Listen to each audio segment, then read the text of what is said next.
이제는 식치 쪽으로 이제 넘어갈 건데 7장 상부의 염증이고 얼굴이랑 뇌 부위의 만성 염증을 일단은 다뤄볼 거예요. 보면은 식치는 그때 뭐라고 했었는지 식치가 뭔지 아시는 분? 식으로 치료한다. 그쵸. 음식으로 치료를 하는 거예요.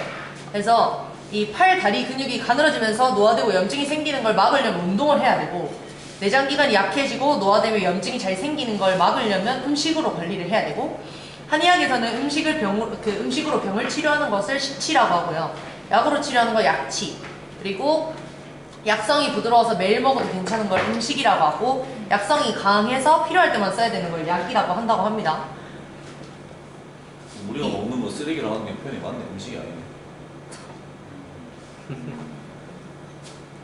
아무튼 식치, 음식 식에 다스릴 치, 음식으로 병을 다스린다. 그러니까 식치는 단순히 어디에 어떤 음식이 좋다더라 하는 공식이 아니라 그 체질과 증상에 맞는 음식을 찾아서 치료하는 섬세하고 정교한 방법이며, 불필요한 염증이 오래 머물지 않게끔 전체적인 몸의 균형을 잡아 나가는 과정이다 라고 하고요.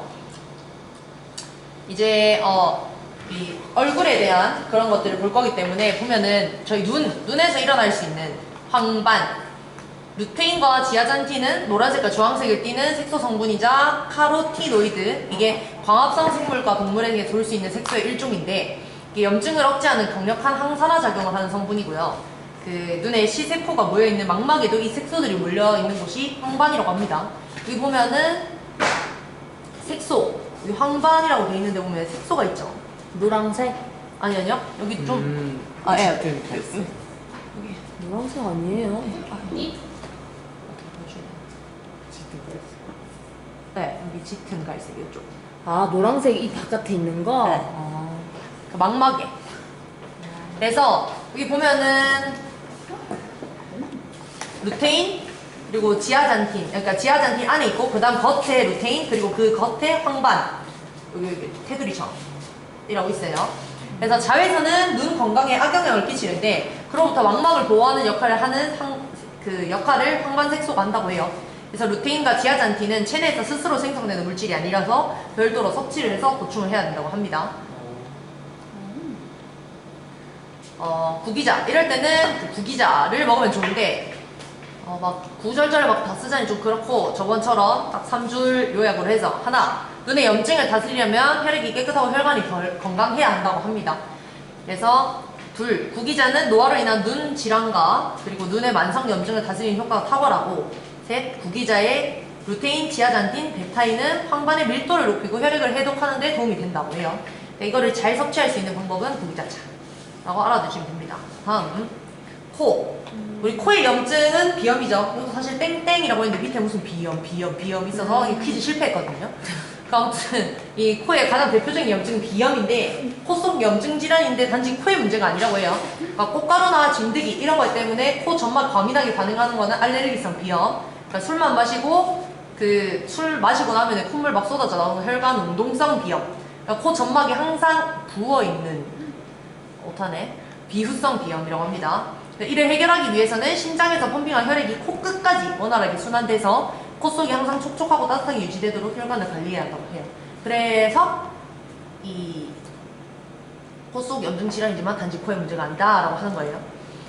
점막에서 점액질이 분비되어야 각종 바이러스, 이물질을 1차로 걸러내고 식염수 세척으로 점막을 촉촉하게 보습해주면 증상이 개선되나 이는 보조요법이다. 어쨌든 이렇게 점막에서 점액질 분비돼야 얘네들이 걸러낼 수 있기 때문에, 이것 때문에 뭐 안에 뭐 촉촉하게 보습해준다고 해서 뭐 이거를 완치할 수 있는 그런 건 아니다 라고 알아두시면 됩니다. 코의 염증을 다스리는 파. 하나, 만성 비염은 코만 치료해서 낫지 않으니 코 속의 혈관과 점막을 살리는 것이 중요하다. 둘, 파는 폐 선발 습강과 통기작용을 도와 코의 혈액 순환을 돕고 점막을 촉촉하게 보습한다. 이 선발 습강이라 하면 혈액에 그 혈액 점액질 진액을 코 부위 같은 말초까지 충분히 퍼뜨렸다가 다시 걷어들이는 작용이라고 해요. 그리고 파의 뿌리, 줄기, 잎 성분은 다 다르기 때문에 부위별로 조리를 다르게 하면 식치 효능이 높아진다고 해요. 추천 섭취법은 파뿌리탕. 보통 얘네들 섭취하는 거는 약간 물에 끓여가지고 얘네 안에 있는 성분은 그냥 물로 다 녹여가지고 그 물을 마셔라, 약간 이런 개념이 한 것 같아요. 그래서 옛날에 뭐 허준 이런 거 보면 맨날 먹방세 이러지 않았을까라는 생각 잠깐 하긴 했으니까 만들었어. 만성 후두염.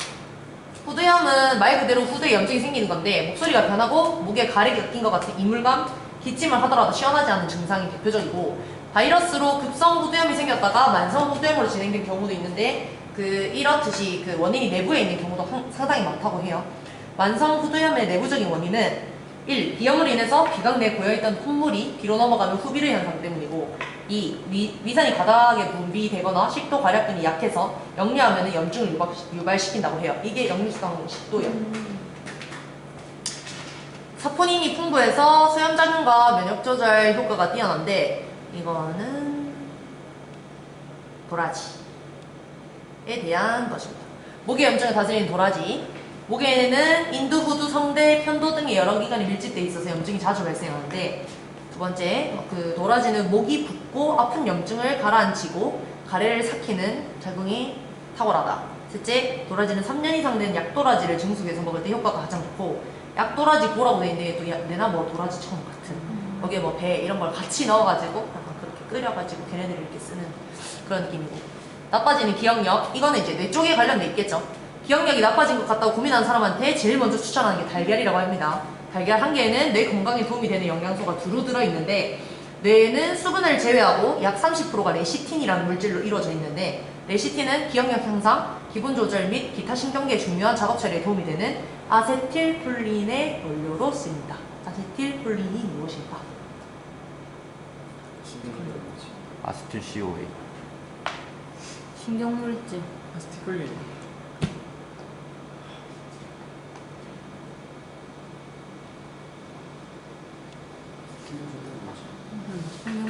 시네스 되겠다 이거. 신경 말단에서 근육으로 넘어갈 때. 뇌 신경 염증을 다스리는 오메가3 그 중에서도 DHA가 풍부하게 함유되어 있고 조리법에 따른 달걀의 단백질 흡수율은 삶은 달걀이 제일 크고 그 다음에 달걀 프라이, 그 다음 스크램블 에그, 그 다음 달걀 찜 순서고 레시틴의 흡수 비율은 완숙보다는 반숙이 가장 좋다. 좋네.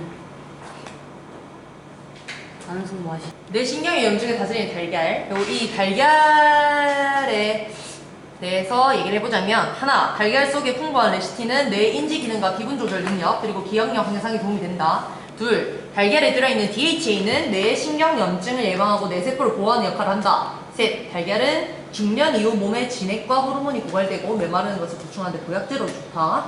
자, 오메가3가 가득한 이 달걀 프라이를 먹는 게 추천 섭취법이라고 합니다. 자, 미주신경성 실신. 자, 지하철 타고 가다가 갑자기 실신한 경험이 있는 사람들은 자율신경의 문제로 생기는 미주신경성 실신 때문인 경우가 많대요. 속이 메쓱거리면서 울렁거리고 배가 아프기도 하고 두통이 생기며 식은땀이 나며 눈앞이 깜깜해지는 전조 증상이 나타나는데 이 미주신경은 10번째 뇌신경이며 부교감신경의 중요한 부분이라고 합니다. 긴장을 많이 하거나 과도한 스트레스 상태에 놓이면 이 교감신경이 과하게 흥분을 하고 이때 심장이 빨리 뛰죠. 우리가 심장이 빨리 뛰면 이걸 유지해주기 위해서 부교감신경이 발동하겠죠. 위험 신호라고 생각하고 그러면 이 부교감신경이 빠르게 딱 오는데 이 부작용이 있을 거 아니에요. 얘가 만약에 1번이 달리든 교감신경이 달리는데 겁나 달려요. 근데 부교감신경이 얘를 잡으려고 겁나 따라 달리는데 얘보다 이 가속도가 붙어서 더 많이 갈 수도 있겠죠. 그러면 과하게 사용되면 갑자기 심박수가 느려지고 혈압이 뚝 떨어지는 현상이 일어나겠죠. 그래서 이렇게 실신 이렇게 하는 거예요. 딱 진짜 교감신경이 흥분한 만큼만 부교감신경이 때려주면 상관이 없는데 그럼 상쇄가 되니까 이제 다시 안정기로 돌아올 텐데 얘만큼 못 가고 얘가 과하게 가버리니까 심장이 갑자기 느려지면서 심장박동이 느려지면서 이렇게 가는 거죠. 그러니까 반사적 절당이나 신경계에서는 과분급에 해당하는 정도. 자율신경을 다스리는 대추. 이 대추는 하나, 자율신경에 불균형이 생기면 미주신경성 실신을 비롯한 신경쇠약, 불면증, 불안 초조뿐만 아니라 쉽게 놀라거나 짜증이 늘 수 있으며 소화틱 장애 등도 초래할 수 있다.